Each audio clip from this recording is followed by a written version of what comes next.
Sebab amal yang baik, kata Nabi, di alam barzah itu akan diciptakan menjadi perempuan yang cantik menemani kita. Amal yang jahat akan menjadi orang yang paling jelek nemenin kita.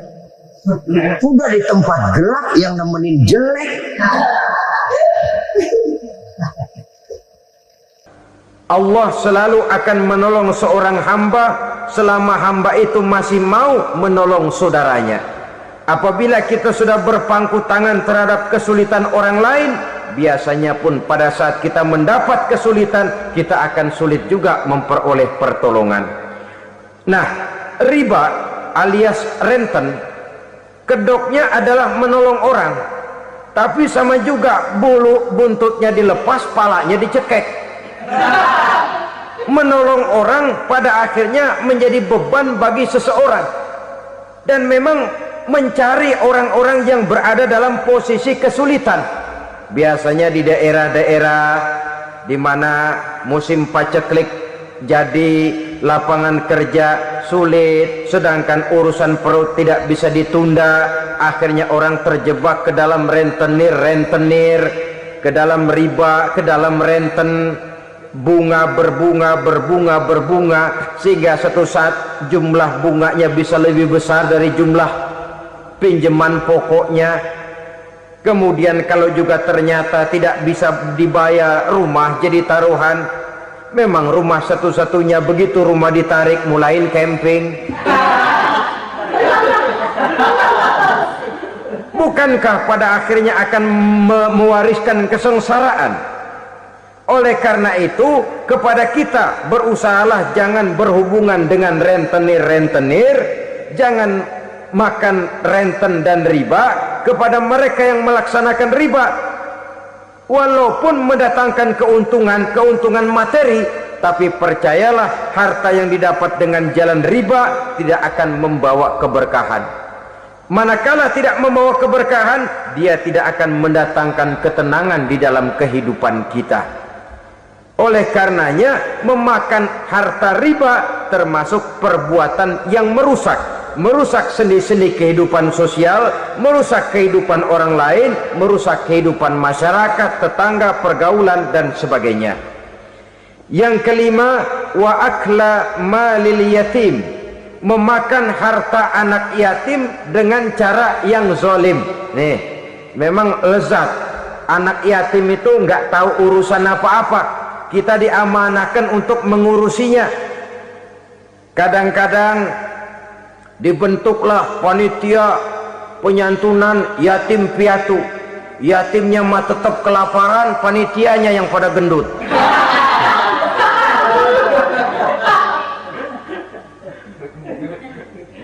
Padahal memakan harta anak yatim termasuk perbuatan dosa besar.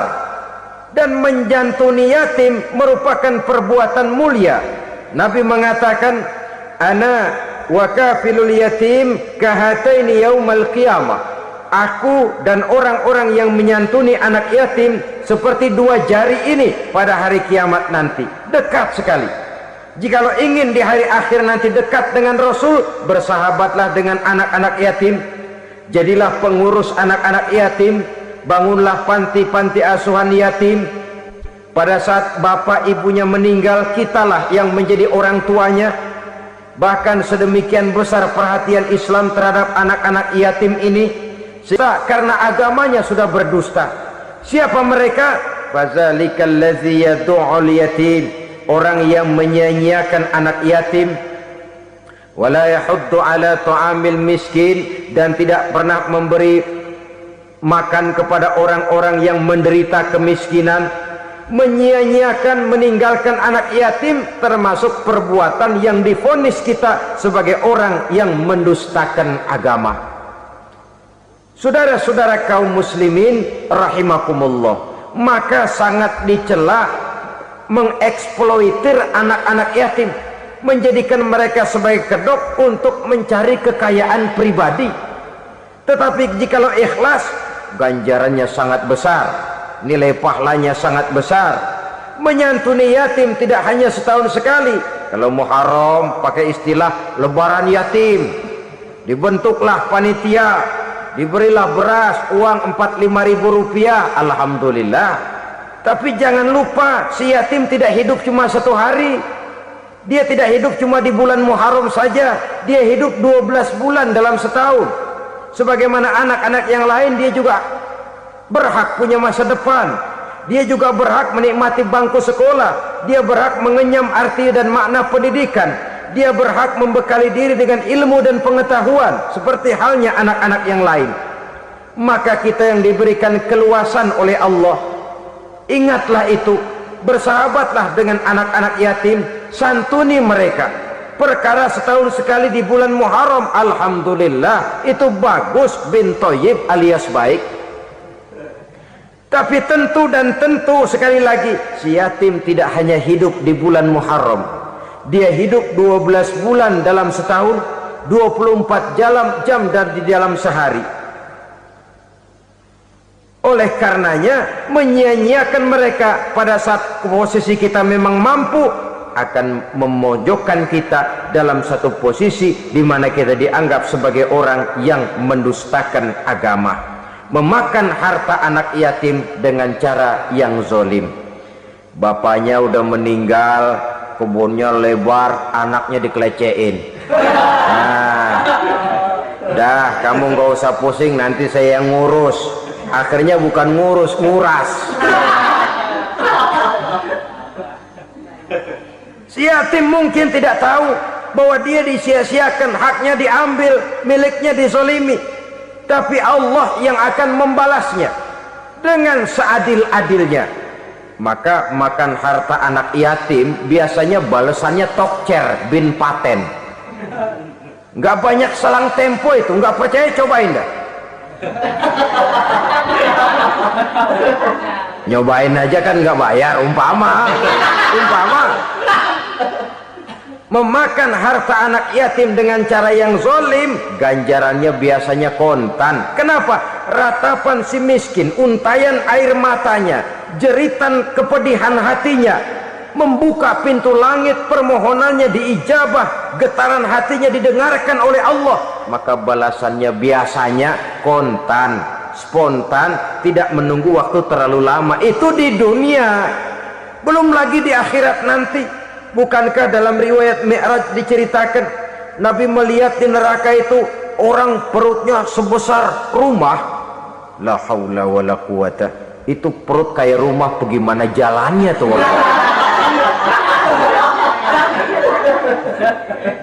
Dan memang gak jalan, diseret-seret oleh malaikat di neraka itu. Hancur perutnya, amburadul itu perut. Berantakan isinya, dibulatkan lagi, diseret lagi, hancur lagi, dibulatkan lagi. Sampai Nabi tanya, orang itu begitu berat siksanya kenapa ya Jibril? Itu Muhammad, waktu di dunia dulu rakus banget makan harta anak yatim. Begitu vonisnya, begitu menyedihkan nasibnya di akhirat. Tapi di dunia pun ketidakberkahan itu sudah membayangi kehidupannya. Oleh karena itu, kepada saudara-saudara yang mendapat titipan anak yatim, berbahagialah, karena semulia-mulia rumah adalah rumah yang di dalamnya ada anak yatim yang disantuni. Sehina-hina rumah adalah rumah di mana di dalamnya ada anak yatim yang disia-siakan. Begitu kata Nabi kita. Rumah yang paling mulia dalam pandangan Allah, rumah yang di dalamnya ada anak yatim yang disantuni. Rumah yang paling hina dalam pandangan Allah, rumah yang di dalamnya ada anak yatim yang nasibnya disia-siakan.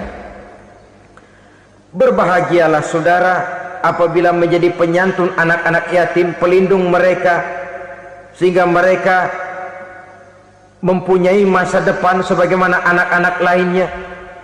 Rasulullah sendiri sedemikian peka terhadap keadaan anak-anak yatim karena beliau sendiri memang mengalami.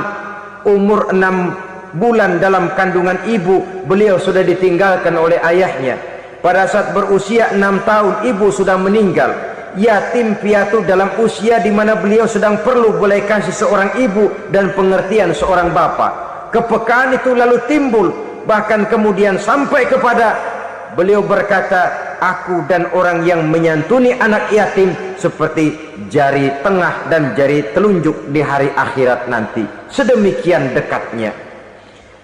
Baiklah ya, jadi yang kelima, memakan harta anak yatim. Jauhi, karena ini perbuatan yang merusak.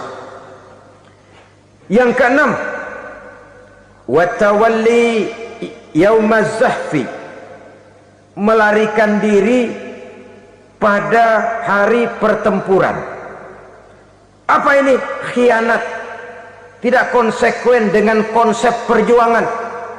Pada mulanya keras benar teriak berantas korupsi, ganyang korupsi, cuma karena belum dapat giliran.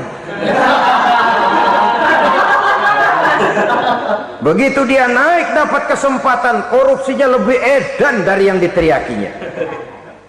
Ini termasuk tawalli yaumaz zahfi, berpaling pada hari peperangan. Di saat menghadapi musuh, kalau belum kelihatan musuh, teriaknya nyaring bener. Jangan takut, demi kebenaran sampai titik darah yang paling penghabisan. Musuh belum kelihatan.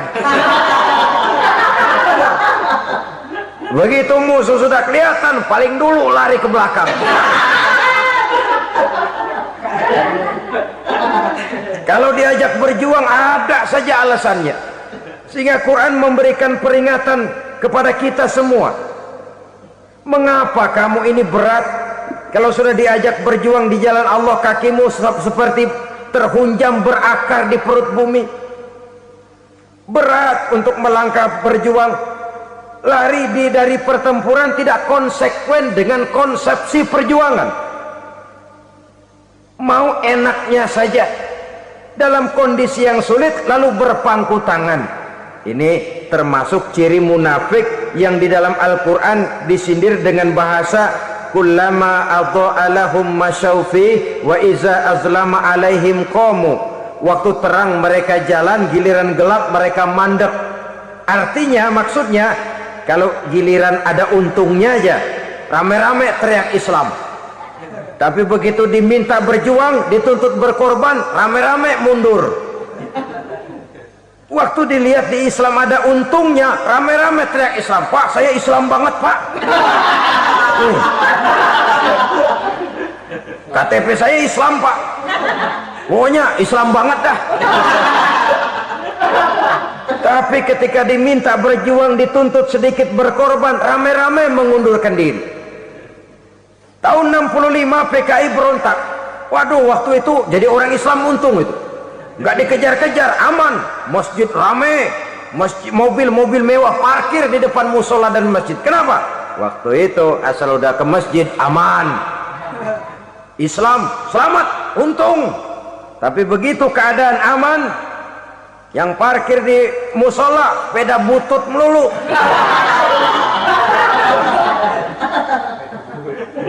Waktu terang mereka jalan, waktu gelap mereka berhenti. Dikala di Islam ada untungnya, baru wah Islam bagus, Islam hebat.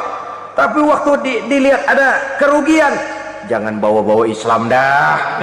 Jangan bicara soal Islam, ini kan bukan soal agama. Bukan soal agama. La haula wa la quwata illa billah. Beragama kita ambil talfik fid din, mengambil yang enteng-enteng saja dalam urusan beragama ini. Tidak konsekuen kita dengan Islam kita. Seolah kita mau memilih mana yang terasa cocok sama selera kita, kita teriak Islam. Beratan aja dikit, rame-rame berpaling. Itu termasuk tawalli yaumaz zahfi. Para pengkhianat, mental-mental hipokrit yang tidak mau konsekuen menghadapi segala bahaya. Itu termasuk perbuatan yang merusak. Kenapa? Kalau cuma dia saja yang lari, mungkin tidak jadi soal, tapi larinya ini akan mempengaruhi orang lain. Nah, pengaruhnya itu yang dicegah. Sebab kalau satu sudah mulai lari, yang lain mulai ngelirik. Ketika yang dilirik kemudian tidak ada reaksi, dia akan ikut lari. Artinya apa? Seorang muslim harus konsekuen dengan konsep perjuangannya, dengan keyakinan keagamaannya, dan tidak memilih yang enak-enak saja di dalam kehidupan beragama. Lari dari pertempuran, bermental khianat, mengkhianati agama, merupakan satu di antara sifat yang merusak. Terakhir saudara, wa qazfal muhsanatil ghafilatil mu'minat, menuduh perempuan baik-baik yang tidak tahu menau tentang tuduhan yang dituduhkan kepadanya, menuduh perempuan mukmin yang baik-baik yang tidak tahu menau tentang tuduhan yang dilakukan kepadanya. Fitnah lebih bahaya daripada pembunuhan. Orang yang tidak salah bisa hancur namanya, orang yang berniat baik bisa ambruk perjuangannya oleh karena fitnah. Sehingga dikatakan al-fitnatu asyaddu minal qatli, fitnah lebih bahaya daripada pembunuhan. Maka memfitnah ini termasuk satu dosa di antara 7 hal merusak yang harus kita jauhi semampu kita, semampu-mampunya. Mengupayakan sebisa-bisanya jangan sampai terjebak ke dalam hal yang demikian. Setiap orang menginginkan kebahagiaan dan tidak seorang pun menginginkan kesengsaraan dalam kehidupan ini. Namun nyatanya tidak setiap orang yang ingin bahagia mengetahui jalan yang harus ditempuhnya untuk sampai kepada kebahagiaan itu. Maka pada kesempatan pertemuan kali ini saya ingin menyampaikan sebuah hadis dari junjungan kita baginda Nabi besar Muhammad sallallahu alaihi wasallam yang termuat dalam kitab Mukhtarul Ahadits An-Nabawiyah, di mana beliau bersabda, arba'un min sa'adatil mar'i, ada 4 perkara yang merupakan tanda dari orang bahagia. Saya mau tanya, di antara saudara-saudara yang hadir di sini, apa ada yang kepengen jadi orang sengsara? Ya. Seluruhnya tentu ingin mendapatkan kebahagiaan. Maka menurut resep dari Nabi kita, tanda orang bahagia itu 4. Jadi kalau saudara ingin bahagia harus mempunyai 4 perkara ini. Yang pertama, orang bahagia itu kata Nabi, darun wasi'un, punya rumah biar bagus asal gede. Enak ngaturnya daripada sudah punya rumah kecil adanya di pinggir kali, gubuk, kalau hujan bocor, miring lagi, kiamat. Loh, kalau gitu Islam materialis dong. Hadis ini boleh diartikan dengan makna hakiki, arti yang sebenarnya. Boleh diartikan dengan makna majazi, arti kiasan. Kalau dia diartikan dengan arti kias, maka yang dimaksud darun wasi'un ay qalbun wasi'un, rumah yang luas tidak lain daripada hati yang lapang. Karena di situ kunci kebahagiaan yang sebenarnya. Walaupun kita cuma tinggal di petak berukuran 2 kali 3 meter, kalau hati kita luas rasanya rumah itu. Tapi biar rumah kita halamannya saja puluhan ribu hektar, ada kolam renangnya, kamar tidurnya tidak lagi terhitung. Kalau hati yang menempati rumah itu sempit, maka akan terasa sempit jugalah rumah itu. Tempat bergantungnya tidak lain adalah hati. Marilah kita mencoba melihat berbagai pandangan orang tentang bahagia ini. Ada orang menyangka bahwa bahagia itu kalau dia mendapatkan harta yang sebanyak-banyaknya. Siapa yang banyak harta, dialah raja. Apa yang dia mau, seluruhnya bisa dibeli. Keamanannya, dia bisa menyewa petugas. Seluruh fasilitas untuk menyenangkan kehidupannya bisa dibeli. Pendeknya, hartalah segala-galanya dalam kehidupan. Sampai ada pepatah mengatakan, innad darahima fil amakini kulliha taksur rijala mahabatan wa jalala. Sesungguhnya harta, dinar, dirham, uang di mana-mana selalu bikin hebat orang yang memilikinya. Coba lihat, orang yang punya duit sama yang enggak punya duit, jangan gaya hidupnya, gaya jalannya aja lain. Wahia lisanun liman arada fasahatan, wahia silahun liman arada qitala. uang adalah senjata yang paling ampuh bagi orang yang mau pergi perang, dan lidah yang paling fasih bagi orang yang mau